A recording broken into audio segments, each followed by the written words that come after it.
Um, well, I was you could say I was a pussycat or I don't know, or I was very, I was very fussy about my people.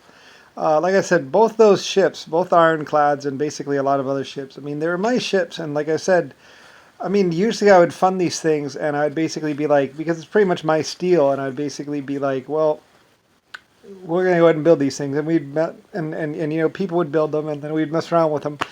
But we had already looked at everything else like that. It's kind of like grossly exaggerated. Like I said, mostly we just broke up rocks, and we were miners. We were all miners, you know, and not little people. I mean, we were mining for ore and metal. We weren't really in war. It wasn't until the African War, or the Black War, when Black and Brown War.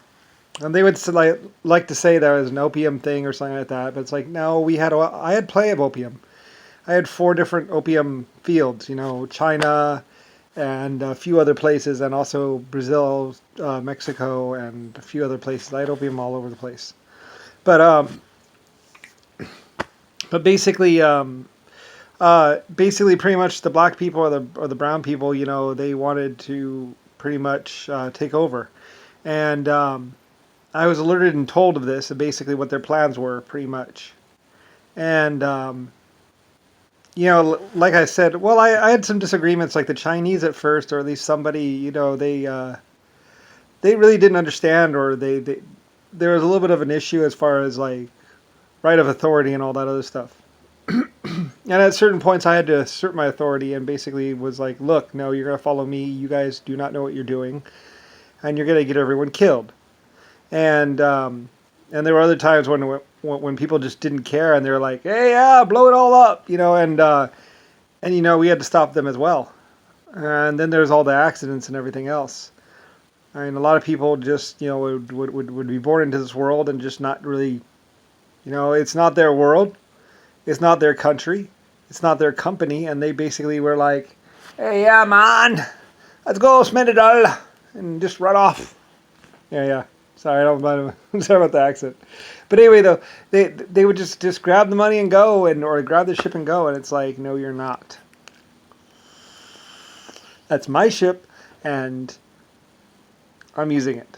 Anyway, though, a lot of people, there's always pirates or people that basically want to pay for a cruise or something, and then they want to, like one of the common things that they would do is that they would all jump on a ship, like 1,000 of them, and then 80 of them or something like that or like more than half or a third of the half would just throw off the other people off the ship as they're going through the water, and then they would keep their stuff when they got to the other side.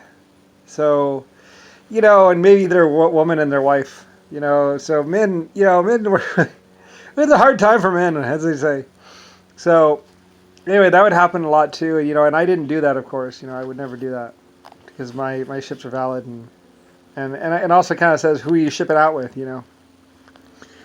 So anyway, there's a lot of things that would happen in the old days. And I went through it all, or went through everything, and basically I was the owner of all these ships and stuff, and basically the leading fleet manufacturer as well as cannon manufacturer, leading steel. Like I said, I used the cannons to basically rig out rocks and pretty much own thing or build things. That's how I made my living. Boom, and then rock pieces, and then go and take them and melt them down and get some metal and then sell it. And that's how I made my living. That's what I did. And not just the creator of 800 galaxies, but also and the creator of particles, but the creator of and leading other people to being like, hey, yeah, there's metal in there. Just melt it down, heat it up. Yeah, get some coal, some oil or something, get it all nice and really hot. And like I helped them, I was like, well, you're gonna need to insulate it probably because you can't get that much heat out of a flame. You're gonna need create a little thingy and then really get that heat really up in there, And that was part of the thing is well, the dispersal pad probably like something with holes that won't melt so easy, and then a lot of heat, and then you get that up in there and it bakes it and stuff. And I mean, at first we did porcelain and baking and bricks and stuff, but then later on, we're really getting the heat to it, and that's when the magic really started to happen, of course. And I was like, yeah, you need more heat. It's like, yeah, you need to really get it hot in there. I mean, and I actually told them I was like, you're gonna need to get it at least red hot or white hot. you know, when the material, like it's gonna be kind of hard to see in there, but you're gonna be looking for that material to be like, just like looking like the sun. You know, the same color as the sun, basically, like that really white hot kind of look to it, and that's when the magic starts to happen.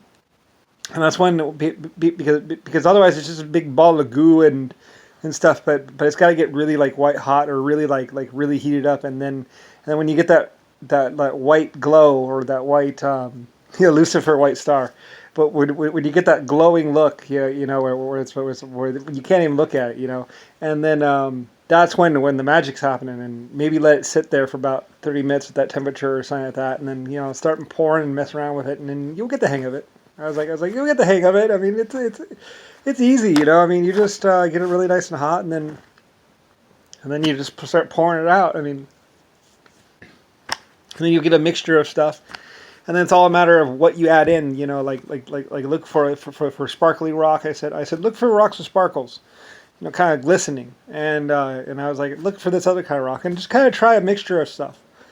You know, and that's why I paid my shop people so much. And my shop people would get, we need so much of aggregate of agaricite or whatever, and then we go over there, and I named all the different names. I was like, yeah, that's gonna be called that, and that's gonna be called that. I named them all, so because it's all my matter anyway. So my material, my planet.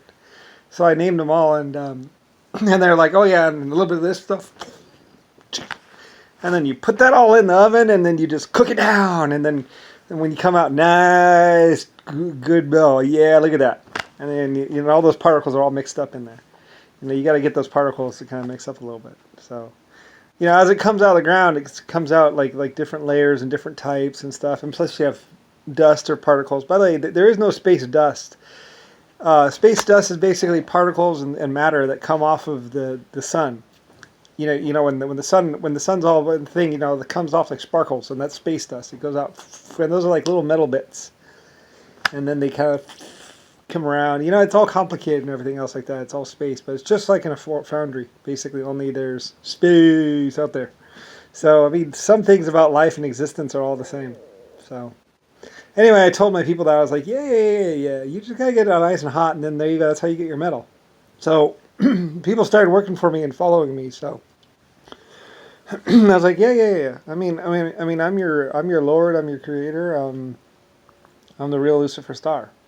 You know, I've led you for thousands or millions of years. I led you across the galaxy. I led you back. You know, I mean, you know, I'm a leader. I'm a creator. I'm 100 trillion years old. So now I'm retired or on vacation. So anyway, legend, living legend, the Lucifer Star.